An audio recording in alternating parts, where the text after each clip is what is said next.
নমস্কার বন্ধুরা, বাঙালি রান্নাঘরে আপনাদের স্বাগত। বন্ধুরা দেখুন, আমি আজকে গাজর নিয়ে নিয়েছি। আমি আজকে গাজরের পরোটা করব। তার জন্য আমি গাজর প্রথমে এইভাবে ছাড়িয়ে নেব। দেখুন, আমি এইভাবে ছাড়িয়ে নিয়েছি। এইভাবে আমি সবকটা ছাড়িয়ে নেব। দেখুন, গাজরগুলো আমি সব ছাড়িয়ে নিয়ে এসেছি। এবার আমি ভালো করে ধুয়ে পরিষ্কার করে নেব। দেখুন, আমি গাজরগুলো ভালো করে ধুয়ে নিয়ে এসেছি। এবার গাজরটাকে আমি ভালো করে ঘষে নেব।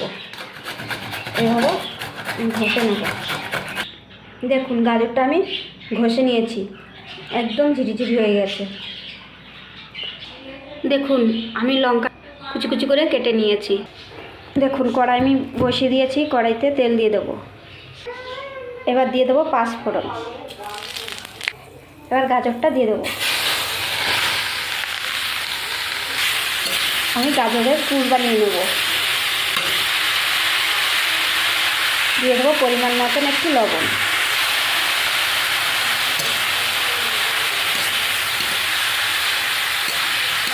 এবার কুচানো লঙ্কাগুলো দিয়ে দেবো।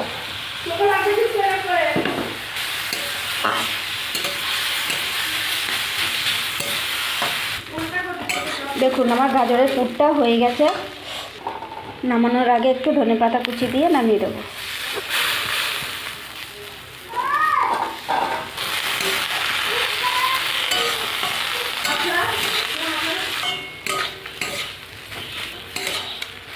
এবার আমি নামিয়ে দেবো। দেখুন, আমি আটা নিয়ে নিয়েছি। এবার আটার ভিতর দিয়ে দেবো পরিমাণ মতন লবণ। এবার অল্প অল্প জল দিয়ে আমি মেখে নেব।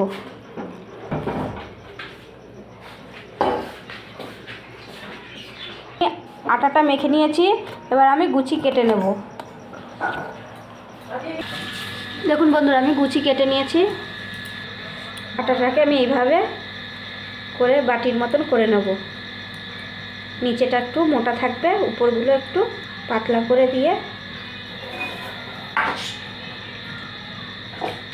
দেখুন, আমি একটু বাটির মতন করে নিয়েছি। এবার পুরটা দিয়ে দেবো।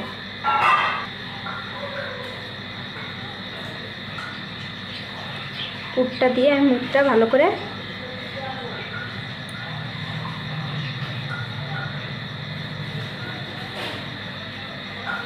বন্ধ করে নেব।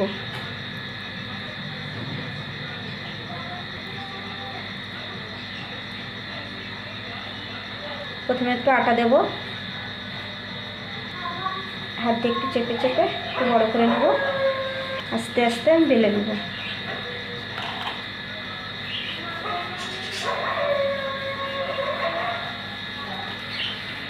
রুটিটা বেশি পাতলা করব না, একটু মোটা মোটা থাকবে। দেখুন, রুটিটা আমার বেলা হয়ে গেছে। দেখুন, আমি বেলে নিয়েছি। দেখুন, আবার একটা করে নেব। পুর ভরে নেব। এভাবে মুখটা বন্ধ করে দিয়েছি।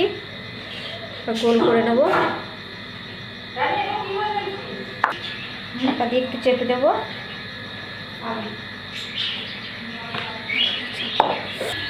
দেখুন, এবার আমি ভেজে নেব।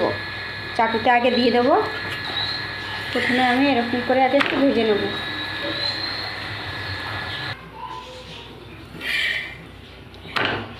আমি একটা একটা করে এভাবে ভেজে নেব।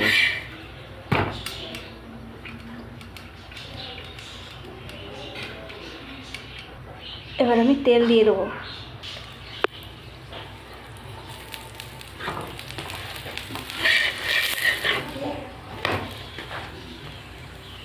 দেখুন, ফুলে উঠেছে।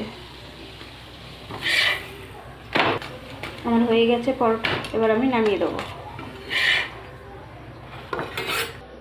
দেখুন বন্ধুরা, আমি পরোটা ভেজে নিয়েছি, আর সঙ্গে মাংসটা দেখাইনি। মাংস রাত হয়ে গেছে বলে আমি আর মাংসটা দেখাইনি। আপনাদের যদি এই রেসিপিটা ভালো লেগে থাকে তাহলে লাইক, কমেন্ট, শেয়ার এবং সাবস্ক্রাইব করে দেবেন।